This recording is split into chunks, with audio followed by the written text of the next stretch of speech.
Aiden में धीरू भाई ने बिजनेस के सबक सीखे थे। इसके बाद वो आए मुंबई। उनके पास सिर्फ 1500 रुपए की पूंजी थी और ढेर सारे सपने। एक छोटे से चौलनुमा घर से उन्होंने अपना कारोबार शुरू किया। कम मुनाफा, बढ़िया क्वालिटी, ये मंत्र था धीरू भाई का। वो तेजी से कामयाबी की सीढ़ियां चढ़ते गए। 50,000 करोड़ का साम्राज्य खड़ा कर दिया।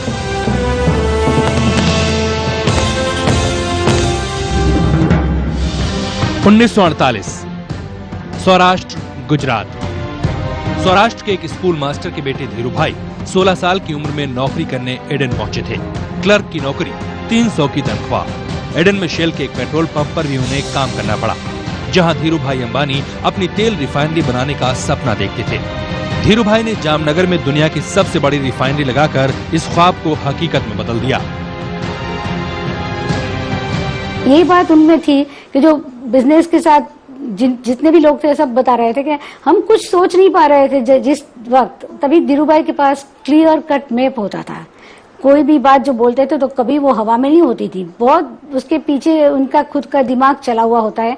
वो पढ़ते थे, बहुत रिसर्च करते थे, पढ़ते थे और सोचते थे कोई चीज करना है तो उसके पीछे पूरा 110% लगा देते थे।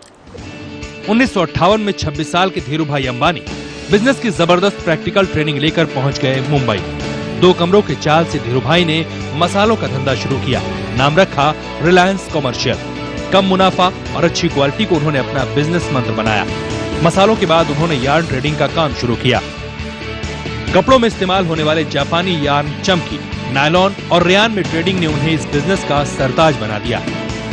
मार्च 1977 में धीरू भाई ने 6 लोगों की टीम बनाई और 1 सितंबर 1977 को गुजरात के नरोडा में रिलायंस की टेक्सटाइल फैक्ट्री शुरू की। देखते ही देखते विमल शूटिंग शर्टिंग की धूम ऐसी मची कि लोगों की जुबान पर आ गया ओनली विमल और उद्योग जगत में रिलायंस की धाक जम गई। कारोबार के साथ परिवार भी बढ़ा। 1959 में दूसरे बेटे अनिल का जन्म हुआ और 1961 और 1962 में दोनों बेटियों दीप्ति और नीना का। धीरू भाई एक विजनरी बिजनेसमैन थे। 1977 में रिलायंस इंडस्ट्रीज का पहला IPO आया और 58,000 लोगों ने उसमें निवेश कर धीरू भाई में अपना भरोसा जताया।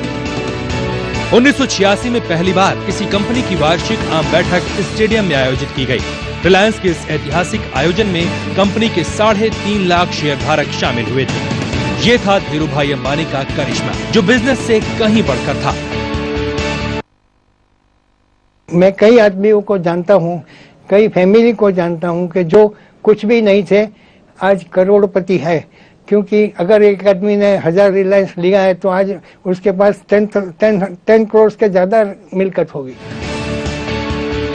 इस करिश्मे का दायरा बढ़ता गया और साथ ही रिलायंस का साम्राज्य भी। और इन सब के पीछे था धीरू भाई अंबानी का वो सपना। इस सपने में रंग भरने हकीकत की जमीन पर उतरी रिलायंस ब्रांड की मशहूर कंपनियां। पेट्रोकेमिकल्स और टेलीकॉम से लेकर ऊर्जा, पूंजी बाजार और खुदरा व्यापार, उद्योग और व्यापार के हर हलके में रिलायंस ने अपनी पहचान बनाई। 1992 में रिलायंस भारत की पहली ऐसी कंपनी बन गई जिसने विश्व बाजार से निवेश लेना शुरू किया।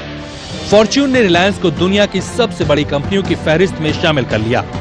1 कमरा, 1 टेबल, 3 कुर्सियां और 1 फोन और बेहिसाब हौसले के साथ धीरू भाई अंबानी ने रिलायंस का जो सफर शुरू किया था वो आधी सदी के बाद देश के सबसे बड़े उद्योग साम्राज्य में बदल गया। चंद हजार रुपए से शुरू हुए बिजनेस साल 2000 में 50,000 करोड़ सालाना के रिकॉर्ड स्तर तक पहुंच गया। इस बीच धीरू भाई दादा बन चुके थे।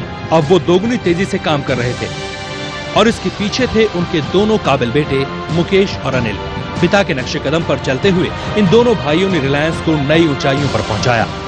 कामयाबी का ये शानदार सिलसिला जोर शोर से चल रहा था। रिलायंस भारत ही नहीं, एशिया और विश्व में भारत की शान बनकर चमक रहा था। लेकिन हर सफर कहीं न कहीं खत्म होता है। धीरू भाई 6 जुलाई 2002 को इस दुनिया से चले गए, लेकिन उनका सपना हर उस हिंदुस्तानी की आंखों में जिंदा रहेगा जो अपनी बाहों में आसमान भरने का हौसला रखता है। Report news 24। तेज तर्रार और चालाक बिजनेसमैन, लेकिन फक्कड़, अलमस्त, बिंदास इंसान। धीरू भाई की जिंदगी के तमाम रंग बस थोड़ी देर में। देखते रहिए न्यूज़ स्पेशल।